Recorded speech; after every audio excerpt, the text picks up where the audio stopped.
રાધનપુરના ધારાસભ્ય લવિંગજી ઠાકોરે મુખ્યમંત્રીને લખ્યો પત્ર। વરસાદથી થયેલ નુકસાન અંગે તાત્કાલિક રાહતની માંગ। પાટણ જિલ્લાના રાધનપુર, સાંતલપુર અને સમીમાં તાજેતરમાં થયેલ ભારે વરસાદના કારણે ખેડૂતો, ગ્રામજનોને લોકો ભારે નુકસાન વેઠવું પડ્યું છે। આ પરિસ્થિતિને ધ્યાને રાખી રાધનપુરના ધારાસભ્ય લવિંગજી ઠાકોરે ગુજરાતના મુખ્યમંત્રીને પત્ર લખી તાત્કાલિક રાહત અને સર્વેની માંગણી કરી છે। ધારાસભ્યે રજૂઆતમાં જણાવ્યું છે કે ભારે વરસાદના કારણે ખેડૂતોના પાકને વ્યાપક નુકસાન થયું છે, ઉપરાંત અનેક કાચા પાકા મકાનોને નુકસાન પહોંચ્યું છે, તેમજ પશુઓના મૃત્યુના બનાવો પણ સામે આવ્યા છે। આ તમામ નુકસાનો તાત્કાલિક ધોરણે સરકારી સર્વે કરાવી અસરગ્રસ્તોને નિયમ મુજબ કેશ ડોલ સહાય અને યોગ્ય વળતર ચૂકવવામાં આવે તેવી માંગ કરવામાં આવી છે। આ ઉપરાંત ગામડાઓ અને શહેરોમાં વરસાદી પાણીના નિકાલની કાયમી અને અસરકારક વ્યવસ્થા ઊભી કરવા, ભારે વરસાદથી તૂટી ગયેલ રસ્તાનું ઝડપથી સમારકામ કરવા તેમજ બંધ પડેલ વીજ પુરવઠો વહેલી તકે પુનઃ સ્થાપિત કરવા પણ રાજ્ય સરકાર સમક્ષ રજૂઆત કરવામાં આવી છે। ધારાસભ્ય લવિંગજી ઠાકોરે જણાવ્યું કે વરસાદથી પ્રભાવિત વિસ્તારના લોકો મુશ્કેલીનો સામનો કરી રહ્યા છે।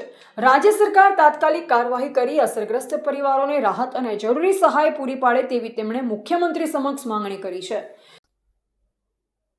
મુખ્યમંત્રીને પત્ર લખ્યો કે અહીંયા 3 દિવસથી ભારેથી અતિ ભારે વરસાદ પડ્યો। રાધનપુર નગરપાલિકા શહેરમાં પણ જે નીચાણવાળા ઘરામાન સોસાયટીમાં જે પાણી ભરાઈ ગયા હતા, ગરીબ ઘરના લોકોને પાણી ભરાઈ ગયા, ત્યાં પણ એને કેશ ડોલ ને ઘરવખરીની મેં વાત કરી છે।